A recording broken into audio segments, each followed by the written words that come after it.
Hello, and welcome to the Alert Youth Educational Workshop. Alert Youth is an awareness program made up of two components. The first component is the ID booklet, which is targeted to youth aged 9 to 18 years old. It is to be used as a reference detailing your physical and environmental information. The second component is the educational workshop, which seeks to cover topics that youth may be struggling with, such as substance use, gangs, teen pregnancy, depression and anxiety, runaways, bullying, internet, eating disorders, and relationships. The Alert Youth booklet is meant to provide your family, friends, and law enforcement with valuable information that could potentially be used for locating or identifying you if you ever go missing. This booklet is to be stored in a safe place with a trusted friend or family member. Child Find will not retain any of the information. It is up to you to keep this booklet updated on a regular basis, so use a pencil when filling it out and let a trustworthy person know where it is located. The topic we will be discussing is internet. You use it on a daily basis, but are you safe? The internet is a part of daily life for majority of youth in Canada. For youth, it serves many purposes, such as chatting with friends, doing homework, streaming movies, and a lot more. The rate in which things change and evolve on the internet is astounding. The rate is accelerated by the amount of devices that connect to the internet and how much time we spend online daily. To make the best use out of the internet and make it a positive experience in youth's lives, it is important to be aware of some things: proper etiquette, privacy tips, trolling, drama, relationships, cyberbullying, stalking, luring, and the consequences. It's important to know the proper etiquette. So the internet can feel like a great big mall, and most of the time there's no security guards to make sure we're not stealing anything or behaving inappropriately. It is still important to show respect for everyone online, including those who make the games, videos, music, and other great content that's online. Just because something is online doesn't mean you can take it and use it. For things you're allowed to use, give credit to the person or company who owns the copyright. Illegal downloading costs big companies, but also the independent artists and online creators. This also applies to using someone else's work in essays and assignments. Be aware that anything you do or post online can be traced. Respect people's feelings, people's privacy, and people's property. So some privacy tips. In 2019, 1 in 15 people in the world were victims of identity theft. We access banking information, emails, social media, and more every day. You don't want your personal information to be stolen.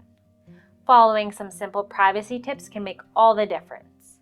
Limit what you share online, including what you share about others. Change your passwords often and don't use the same password for multiple sites. Choose strong passwords. They should include capitals, numbers, and special characters. Don't click on anything you feel is suspicious. Banks don't ask you to verify your personal information in an email. Use a reliable antivirus software. And clear your history, cookies, data, and cache regularly. Don't become a statistic.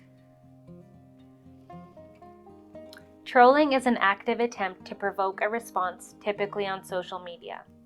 It can be ignorant, rude, harassing, hurtful, misleading, and many more.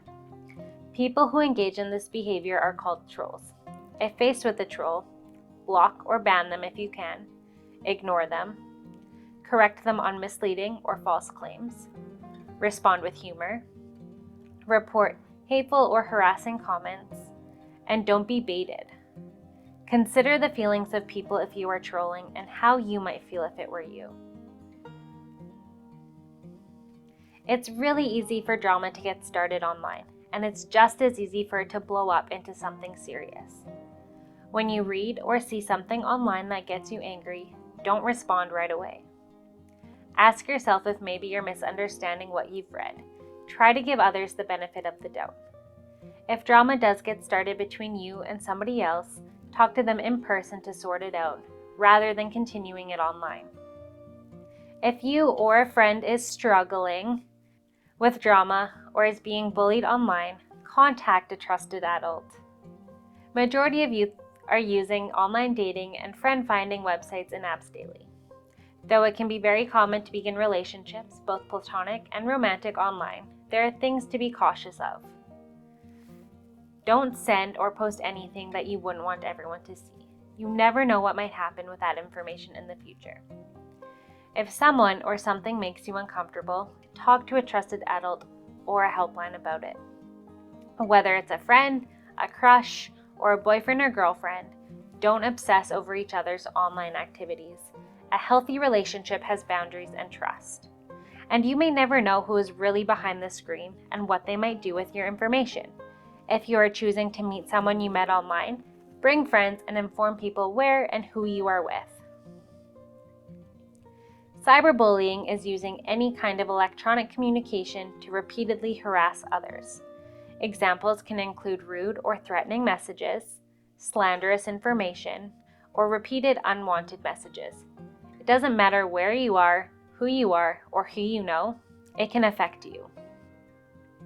Nearly everyone has some sort of online presence, whether it's social media, photograph, or sites dedicated to hobbies, sports, or online gaming.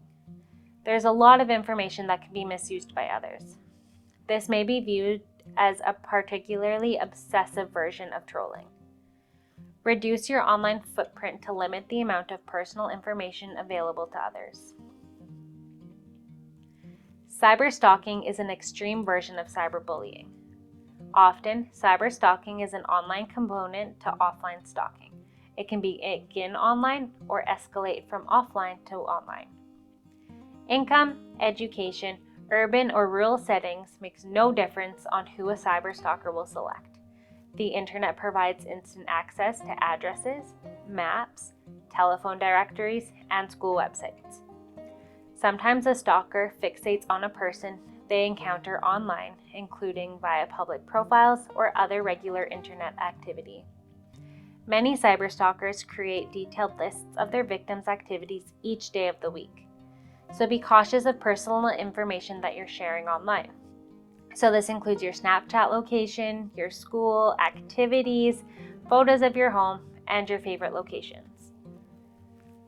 When online harassment rises to the level of cyberstalking, teens must confide in a trusted adult or a police officer. Adults are best situated to take the next step, which may be reporting the behavior to their internet service provider, the school board, the local police, or the RCMP.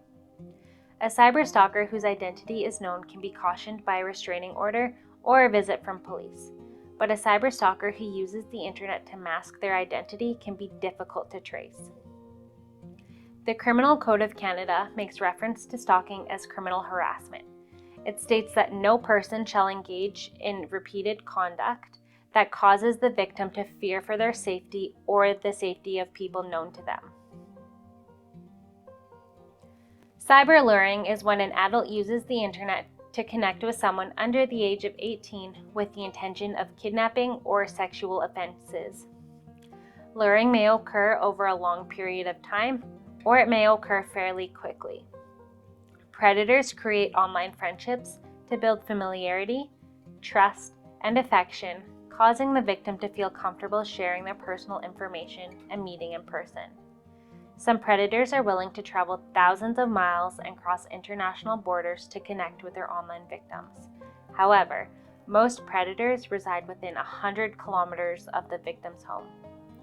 The predator might be someone you know, or it may be a stranger, so always be cautious when communicating online. It is common for predators to spend time observing youth-focused social media. Such anonymous spying offers a means of identifying a vulnerable person and staying in sync with the chat room's dynamic. They stay current on issues, trends, and cultural references that are important to their target age group.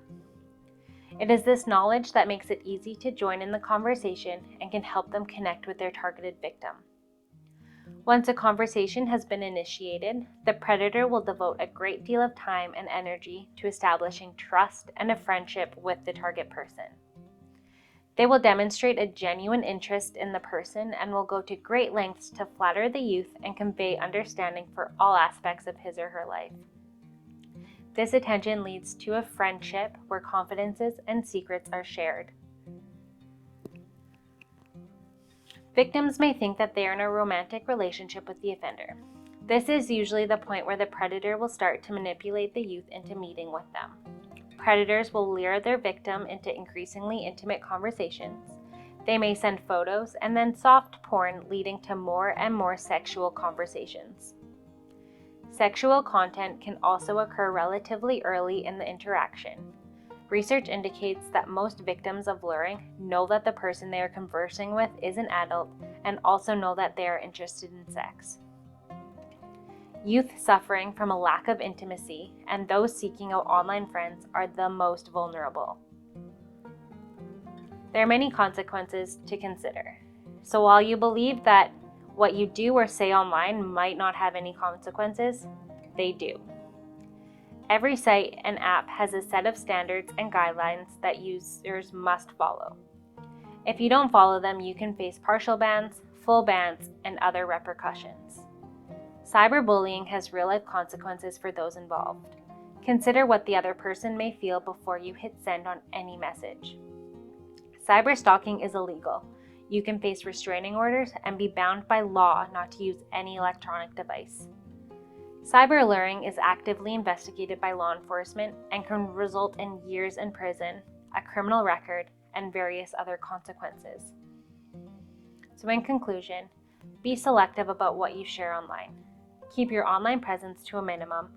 Don't air out your dirty laundry online as it can come back to haunt you later on. Don't engage with bullies or trolls. Use strict security settings on social media.